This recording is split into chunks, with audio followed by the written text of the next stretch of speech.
시청자 여러분 안녕하십니까. 지금부터 천옥현의 안보정론을 시작하겠습니다.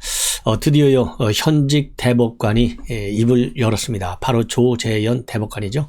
지난 21일 날 공개적으로 대선 후보들 TV 토론할 때 조재현 대법관한테 말하자면 김만배가 판교에 있는 운중동 거기 아주 초호화 이 빌라를 사줬다, 이런 내용이 공개적으로 거론이 됐어요. 거기에 대해서 이제 이틀 후가 지났는데 제가 보기에는 우선 타이밍이 많이 늦었다고 생각합니다. 저 같으면 잠이 안 와가지고요 바로 20일 날 대대적으로 입장을 발표했을 텐데 굉장히 안이하게 대처하는 것 같아요. 그래서 그런 측면 하나만 보더라도 조금 뭔가 이거 애매하고, 이거 제대로 수사를 해야 되는데 이거 뭐 수사권을 김호수가 가지고 있는데 이 김호수가 이거를 뭐 수사를 하겠어요?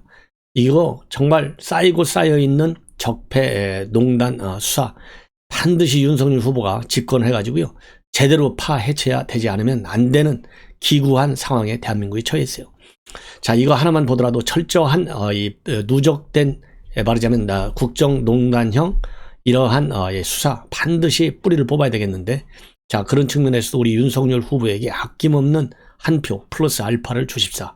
그래서 이 전 가족이 맏을 딸 며느리 손자 할 것 없이요 투표권을 가지고 있는 모든 가족들이 일제히 나가서요 투표를 해 주실 것을 강력히 당부해 드리고 싶습니다.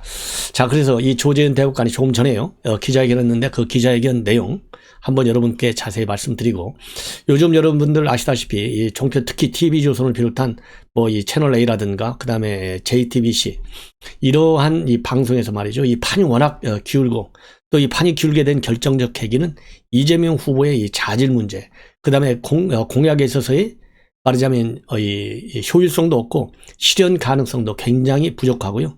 이재명 후보가 하는 대로 공약을 만약 집행을 한다면 특히 경제 부분 공약, 이게 제2의 베네수엘라가 될 수밖에 없어요.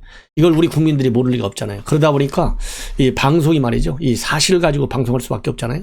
이 방송할 거리가, 즉 이재명이 내놓는 거리가 말하자면 이재명이 안 된다 쪽으로 갈 수밖에 없어요. 왜냐하면 거짓말하고 이 포퓰리즘적 정책 공약을 내놓으니까. 근데 이거를 갖다가 이 종편에서 의도적으로 왜곡해서 보도하는 것으로 지금 민주당 선대위에서 몰고 가고 있어요. 그래서 이현욱이라고 하는 사람이 말이죠, 이런 사람이 참 위원장 한다는 것 참 이해가 안 갑니다. 이래서 여의도 정치가 확 바꿔버려야 돼요. 제가 그 여의도를 가야 이걸 확 바꿔버리는데. 자, 그래서 이현욱이가 지난번에 한 2, 3일 전에 한번 시비를 했어요. 이거 종편 이거 제대로 심사해가지고 전부 다 탈락시키겠다 협박을 했는데요. 이거 협박성 발언, 이거 뭐 법으로다가 좀 어떻게 통제할 수 없나요? 그렇지 않습니까? 예. 그래서 이 특정 후보를 찬양하는 거 아니에요? 막말로. 그러면 공직선거법상 특정 후보 비방 찬양 안 되게 돼 있잖아요. 예. 이게 문제가 많아. 그래서 이런 것도 그리고 더 중요한 것은요, 언론의 자유를 침범하는 발언이에요. 예. 그래서 이 언론 자유, 그러잖아요. 국제적으로 이 문재인 정권이 대북전단 금지법이라든가 언론충재법 이런 걸 가지고 국제적으로도 정말 창피한, 망신당하는 상황이 발생한 바 있는데, 이현욱 이런 발언에 관해서요 우리 신문협회라든가 관련 단체, 이 국제 NGO들 이런 데서도 이현욱이 제대로 좀 혼내주셔야 될 것 같아요. 그래서 우리 유권자 여러분들 차기 총선이 이제 2년밖에 남지 않았어요. 그 2년 후에 이현욱 뭐 지역이 어딘지 모르겠는데 이런 사람 반드시 낙마를 시켜야 된다라고 생각합니다. 언론 자유가 얼마나 중요해요. 예. 자, 이런 사람이 뻔뻔스럽기가요 저 이재명 못지 않아요. 예. 그래서 오늘 또다시 경고문을 내놨고, 자, 그 다음에 이제 중요한 것 중에 하나는 지금 이제 선거 공보물이, 대선 선거 후보들 공보물이 배달이 되고 있는데, 거기에 이재명 후보가 말이죠, 검사 사칭한 것과 관련해서 소명을 해놨는데 법원 판결과 배치되는, 그야말로 정면으로 배치되는 이 해명을 해놔서 이게 또 문제를 야기하고 있어요. 이러한 내용을 가지고 여러분들께 말씀을 드리겠습니다. 먼저 조재현 이 대법관의 오늘 기자회견입니다. 그래서 이 내용 우선 뭐라고 해명을 했는지 쉽게 얘기해서요. 지금 현재 정영학 녹취록에 나온 걸 보면 이 녹취록이 이제 언론에 작년 가을부터 대대적으로 보도되고 있는데, 김만배가 판교 타운하우스 빌라를 제공했다 이겁니다. 그 당시 뭐 시가가 뭐 50억, 60억 이렇게 간다는 말이 그렇게 주고 샀는데 이거를 결국 딸한테, 즉 대법관 딸한테 주려고 샀다, 이 의혹이 제기되고 있어요. 그래서 천화동인 1호 명의로 계약이 되어 있습니다.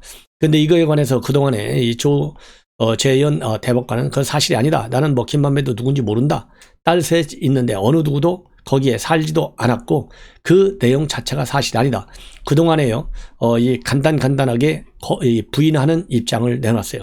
그럼에도 불구하고 이게 조금 전에 말씀을 드린 대로 21일 날 말하자면 대선 후보들 기자회견에서 이게 조재현 거다. 이렇게까지 이재명이가 얘기를 했어요. 예. 자, 이거가 되니까 이제 오늘 2시에 말이죠. 조금 전에 대법원에서 기자회견을 열었습니다. 자, 그래서 이 얘기한 내용은 한마디로 이건 사실 무근이다. 왜 이렇게 대선을 앞두고 갑작스럽게 의혹을 제기하는지 정말 의심스럽다. 그리고 대장동 그분 누군지도 모른다. 이러한 요지로 입장문을 발표했습니다. 그래서 직접적으로 내용을 여러분께 소개해드리면 그동안에 여러 언론사에서 사실 문의해 왔고 해명도 했다. 그런데 이게 일괄성으로 끝날 줄 알았는데 도저히 끝나지도 않아가지고 이제는 직접 정면 대응을 하지 않을 수 없다. 이 경위를 밝히고 있습니다. 자, 그러면서요, 시간이 지나면 이런 의혹 보도가 들어가리라고 생각했는데 계속 나오고 있다. 그러면서 이 한 언론사 기사를 제시했어요. 그러면서 여러분들이 잘 아시다시피 21일 대선 후보들이 전 국민에게 생중계되는 토론 방송을 통해서 현직 대법관을 직접 검열하면서 또 유사한 발언을 했다. 이렇게 언급을 했습니다. 이 얘기는 이재명 후보가 이거는 조재현 대법관이다. 이렇게 얘기한 거를 지칭하는 것이죠. 그러면서 이런 취지의 발언을 전 국민이 보고 계시는 생중계를 통해서 대선 공개 토론에서 직접 현직 대법관 성명을 거론하셨는데 제 기억에는 일찍이 유례가 없었던 사상 초유의 일이다. 이게 이제 기자회견 내용의 핵심입니다. 자, 그런데요. 여러분들께서는 이제 어떻게 판단하실지 모르겠지만 이게 기자회견 내용이요. 굉장히 한마디로 얘기해서 부실해요.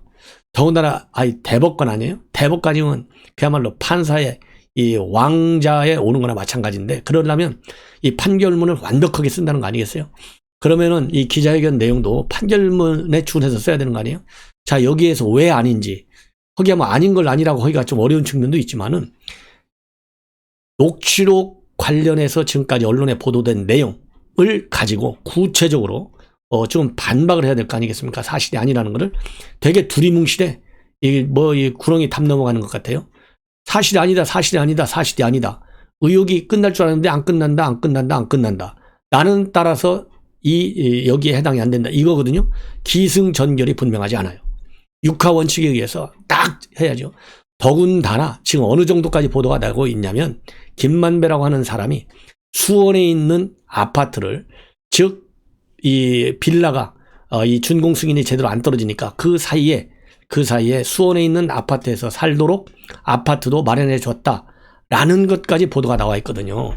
그러면은 쉽게 얘기해서 딸이 살고 있는 지금 현재 뭐 주소까지 뭐 자세하게 공개하기는 어렵겠지만 최소한도 무슨 동에 있는 무슨 A라는 아파트다. 이 정도는 알려줘야 되지 않겠어요?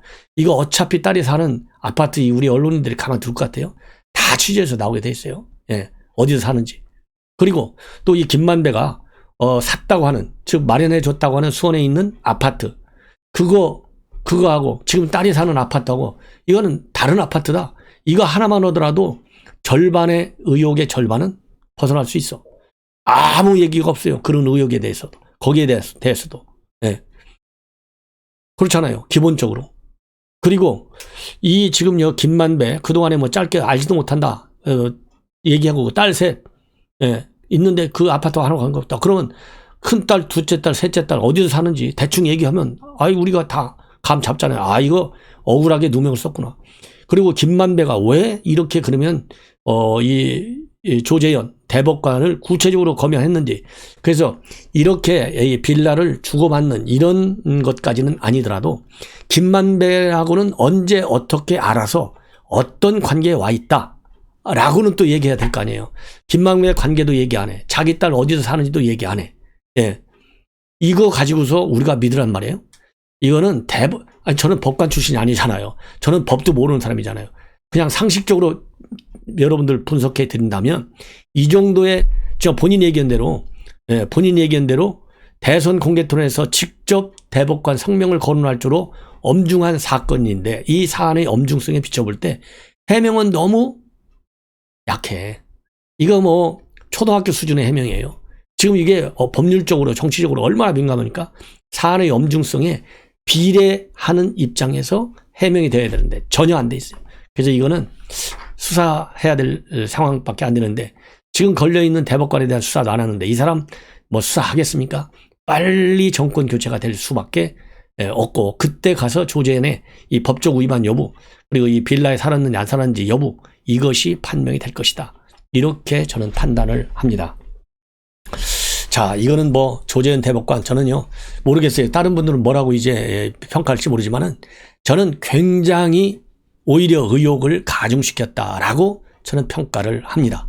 예, 한번 여러분들 뭐 다른 이 언론 한편 평가하는 거 한번 보시자고요. 이 정도 갖고 되겠는지 절대 되지 않는다. 오히려 의혹이 쌓여간다. 저도 의혹을 해석할 수 없다고 하잖아요. 예, 저는 그냥 평범한 상식 입장에서 봐도 그렇다 이거예요. 저도 이 보고서 쓰면서 꼼꼼하게 꼼꼼하게 점검한다. 꼼꼼하게 보고서 쓴다. 이런 평가를 들었는데요. 꼼꼼 정도를 떠나서 기본이 안 돼 있는 이런 해명문이다. 이렇게 봅니다. 자, 이원욱이라는 사람이요. 이 사람, 야, 이게 가만히 있어봐. 이원욱 제가 급변이라고 어디 이 인적 상황을 제가 파악을 못했어요. 지금 잠시 포탈 통해서 이원욱이라는 사람이 도대체 어떤 사람인지 이렇게 겁시 없이 언론의 자유를 짓밟고 있는 이원욱의 실체에 관해서 제가 먼저 한번 여러분들께 말씀을 드리겠는데 이 사람이 저하고 고향이 비슷하네요. 충남 보령이네요. 바로 서천우이가 충남 보령인데 63년생이고 고대 법대를 나왔습니다. 자, 고대 법대를 나왔고 이 지역구는요 경기 화성시 을로 되어 있습니다. 자, 그런데 경기언론인연합회로부터 의정대상 국회의원 부분 상을 2015년도에 받았네요. 야, 이거 이해가 안 가네. 어떻게 이런 사람이 이런 상을 받았죠? 그래서 이 고대 법대를 나오고 82학번이네요. 그리고 고대 부속고등학교를 나오고 보성중학교를 나오고 미아 초등학교를 나왔어요. 그래서 이제 경기언론인 연합회에서 상도 받았고 한국인터넷신문방송기자협회에서 상도 받았고 또 이 대한민국 인터넷 소통대상 소셜미디어 대상도 받았고 소통대상 대한민국 우수 국회의원 대상도 받았고요. 자, 이거 뭐 상 받기가 쉽지 않을 텐데 이 상을 받은 걸로 봐서는 제법 능력은 좀 있지 않을까 싶어요. 일단. 그런데 지금 언론의 자유를 이렇게까지 짓밟는다. 19대, 20대, 21대 뭐 3선 의원인데 재주가 좋은 분이네요. 일단. 자, 그런데 이 재주 좋은 건 좋은 것이고 이게 그야말로 이 민주주의 대원칙에 맞게 재주가 좋아야죠. 그야말로 자기 소속 정당의 이익에만 즉 정파적 이익에만 매몰되게 만약에 의정을 활동한다? 이런 사람은 안 되는 것이죠. 정파 이익도 민주당이 제대로 된 정당답게 의정 활동을 해가는 정당이다. 그러면은 뭐 이 정파 이익과 어떤 국내 이익과 국가 이익이 어느 정도는 좀 균형을 맞출 수가 있는데 지금 최소한도 이 종편 이렇게 협박하는 걸로 봐서는요. 다음 선거에서 심판을 받아야 되지 않을까 하는 생각이 들어요. 자, 뭐라고 오늘 입장문을 내놨냐면 선대위 본부장당 회의에서 내놓은 겁니다.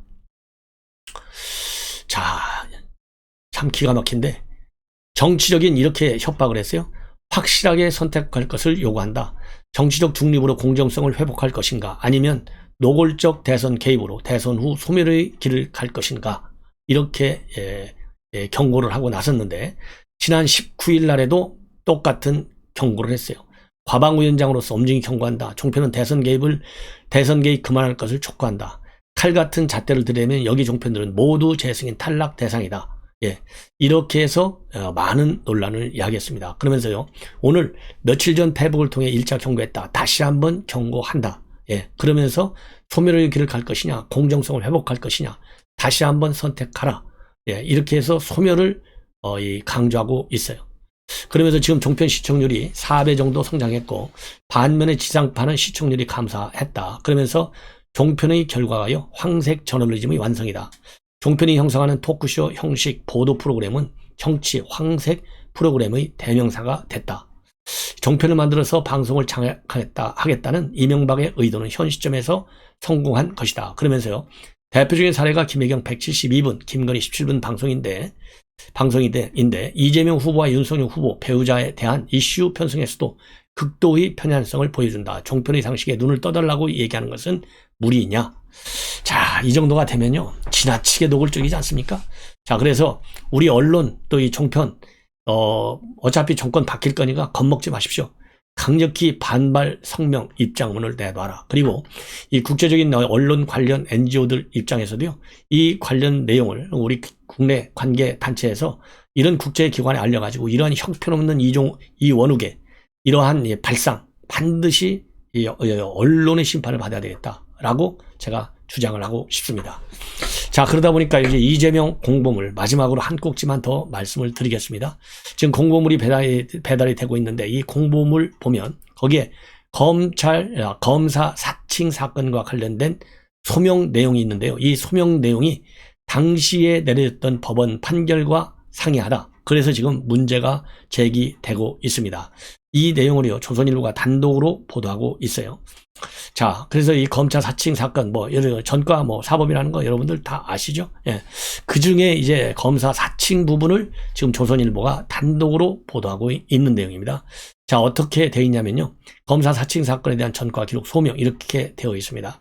이 후보를 방송 PD가 인터뷰하던 중 담당 검사 이름과 사건 주요 사항을 물어 알려주었는데 법정 다툼 끝에 결국 검사 사칭을 돈 것으로 판결된다. 이렇게 되어 있어요. 자, 그러면은 그동안에 이 제기되는 공무원 자격 사칭의 무고 벌금 150만 원 2003년도, 그 다음에 음주운전 도로교통법 위반 벌금 150만 원 2004년도 바로 연거푸예요. 그 다음에 한 달 후에 또 공용 물건 손상 특수 공무집행 방해 벌금 500만 원 2004년도 8월. 이게 그러니까 이게 이 범죄 피가 몸에 흐르고 있는 거예요. 소명서에 뭐라고 되어 있느냐, 이렇게 되어 있습니다. 자세하게 제가 말씀을 드리면, 무고등 시민운동가로서 공익을 위해 분당 파크뷰 특혜 분양 사건 진상 규명과 고발 과정에서 발생했다. 특혜 분양 사건 대책위 집행위원장이었던 후보자를 방송 PD가 인터뷰하던 중 담당 검사 이름과 사건 중요 사항을 물어 알려주었는데 법정 다툼 끝에 결국 검사 사칭을 도운 것으로 판결이 됐다. 이렇게 딱 써 있습니다.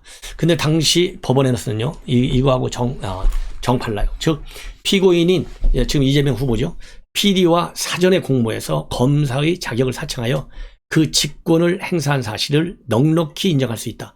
넉넉히 인정할 수 있다. 이렇게 되어 있어요. 사전에 공모해서. 그래서 공범의 질문에 대답하고 알려준 수준이 아니라 처음부터 공모했다는 뜻이다. 이렇게 법원이 판결을 딱 내렸어요. 자, 넉넉히 인정된다. 얼마나 참 여유있게, 그러니까 이거는 공범이다. 이 내용이지 않습니까? 자, 그래서 이 내용을 조금 자세하게 여러분들께 보도해 드리도록 하겠습니다. 예, 제가 처음으로 이렇게 좀 자세하게 말씀을 드립니다. 법원의 판단 사실관계는 이렇게 되어 있어요. 2002년도 얘기인데 5월달 2002년 5월 10일 오전입니다. 당시 분당에 있는 파크뷰 특혜 분양 사건 굉장히 컸죠, 사회적으로 당시에. 그 당시 분양 사건 대책위 집행위원장의 사무실에 KBS 시사 프로그램인 춘영 60분 PD 제작진이 찾아왔어요. 제작진이 이제 취재를 하고 있었습니다. 그런데 이때 이재명 후보가요, 방송사 PD로 하여금 수원지검 A검사의 자격을 사칭하여 마치 A검사가 B 시장을 상대로 고소사건에 관해 전화로 그 의혹 및 배후관계 등에 조사하는 것처럼 하려고 B 시장에 대한 질문사항을 사전에 PD에게 개략적으로 설명하면서 PD의 질문에 수원지검에 A검사가 있는데 시장도 그 이름을 대면 잘 알 겁니다. 라고 말했다. 이렇게 돼 있어요. 그러니까 이게 사전에 다 PD하고 이게 짠 거예요. 이재명이가. 그래서 이 수원지검 A검사가 이 B 시장한테 이렇게 질문을 하라. 이런 식으로 지금 유도를 한 겁니다.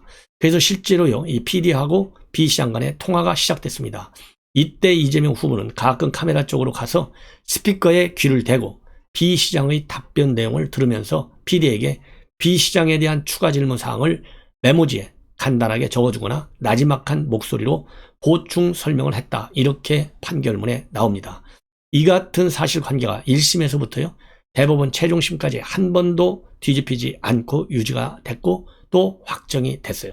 그래서 유죄 판결과 함께 150만 원의 벌금형도 확정 선고를 받게 되는 겁니다. 자, 그래서요, 조선일보에서 이재명 후보 측한테 물었어요. 이 공보물 소명 내용은 법원 판결 내용과 다르지 않느냐? 이 소명서는 허위, 이렇게 물으니까 이재명 후보 측에서는 소명서는 허위가 아니다 라면서 또 해명을 합니다. 예. 자, 그런데 뭐라고 해명을 하느냐? 이렇게 해명을 해요. 2017년도 말하자면 2017년도 그 당시에도 대선에 나왔잖아요. 그때 홍보문에도 이렇게 비슷하게 썼는데 아무 문제가 없었다는 겁니다. 그래서 이번에도 아무 문제가 없었는데, 그래서 그때 그 표현을 이번에 그대로 썼는데 뭐가 문제냐? 이렇게 반박을 합니다. 그래서 이제 구체적으로 뭐라고 해명을 해왔느냐?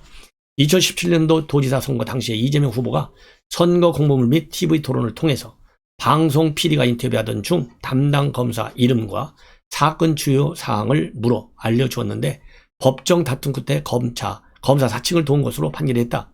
PD가 사칭하는데 옆에서 인터뷰 중이었기 때문에 그걸 도와줬다는 누명을 썼다라는 취지의 기재 및 답변을 했다는 이유로 재판을 받았으나 모두 무죄 판결을 받았다. 예. 그러면서요, 이번 소명 이 표현도 2017년도 경기도지사 선거 때 사용했고 그때 이미 법원으로부터 문제 없다는 판결을 받았다. 이렇게 강조를 하고 있는데요. 자, 이 해명 확인한 또 이 조선일보에서 확인을 해봤어요. 그랬더니 이 해명도 맞지 않아요. 그러니까 죄송합니다. 이게 2017년도 그러니까 경기도지사 선거 때 썼던 해명문을 이번에 그대로 썼다는 거예요. 근데 이게 해명을 조선일보에서 확인해 보니까 맞지 않아요. 우선 이재명 후보 측에서 이 해명에 등장하는 재판과 무죄 판결이다. 이런 내용은 검사 사칭 사건 유죄 판결로부터 14년 뒤에 벌어진 공직선거법 위반 사건에 관한 내용이에요. 예. 공직선거법 위반 사건. 그래서 2002년도 사건하고 무관한 재판부 무죄 판결인데 이거를 갖다가 끄집어서 그럴듯하게 포장을 해서 해명을 한 거예요. 그러니까 이게 잘못됐다는 겁니다. 예. 자, 어떻게 잘못됐느냐? 예. 이렇게 지금 사실관계는요. 이 거짓말한 이 사실관계는 이렇게 돼 있어요. 당시 김영환 의원이 이 바른미래당 후보자가 검사 사칭 여부에 대한 질문하는데 그때 이재명 후보가 제가 한 게 아니고 PD가 사칭하는데 제가 옆에서 인터뷰 중이었기 때문에 제가 그걸 도와줬다는 누명을 썼습니다. 저는 검사를 사칭해 전화를 한 일이 없습니다.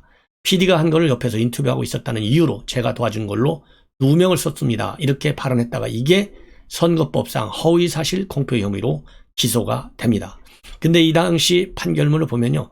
이재명 후보의 해명과 달리 이재명 후보는 TV 토론 발언이 허위사실이라는 이유만으로 기소가 됐고 선거 공보물의 소명 표현은 법원의 판단 대상조차 아니었습니다. 예, 당시 판결문은 법원에서는 이거를 아예 판단으로 삼지 판단 대상이 되지 않았는데 법원에서 무죄다 했기 때문에 이대로 소명이 아무 문제가 없다 이렇게 해명하고 있는데요. 무죄 판결을 받은 것은 사실이지만은 법원은 이 후보가 TV 토론 누명을 썼다고 한 발언 억울하다는 평가적 표현일 뿐 사실이냐 허위사실이냐의 판단 대상이 아니었다는 겁니다. 당시 판결문에는 뭐라고 되어 있냐? 피고인이 단순히 누명을 썼다는 표현을 한 것만 가지고 피고인이 검사 사칭 사건 재판 과정에서 했던 사실적인 주장을 발언한 것이라고 볼 수는 없다. 피고인이 검사를 돈 것으로 된 판결이 억울하다는 것은 구체성이 없는 평가적 발언에 가까워서 그 자체로 구체적인 사실을 알 수 있는 부분이 없다라고 되어 있습니다. 자, 그래서 이 공보물의 소명 표현은 누명을 썼다라는 발언과 달리 사실관계를 설명해 놓고 있습니다. 자, 그래서 이러한 문제에 관해서 야당에서는 강력히 반발하고 선거 공보물의 소명서는 허위사실이다. 선관위는 이러한 내용을 민주당과 확인도 하지 않고 수정도 하지 않았다. 선관위가 노골적으로 민주당을 돕는 것이다. 이렇게 주장을 하고 있습니다. 근데 이 후보자가 말이죠. 선거법과 관련해서 징역 또는 100만 원 이상 벌금형을 선고받을 때는 당선이 무효가 됩니다. 이거 하나만 가지고서도요. 이재명이는 당선 무효형을 지금 이미 당선 무효형 범죄를 저지르고 있는 것이 아니냐. 이러한 판단이 듭니다. 자, 시청자 여러분 이것으로 본 방송을 마무리하고 잠시 후에 또 중요한 뉴스를 가지고 여러분께 찾아뵙겠습니다. 우리 시청자 여러분들께서 이 알람을 설정해서 제 방송 많이 시청해 주시기를 당부드립니다. 대단히 고맙습니다.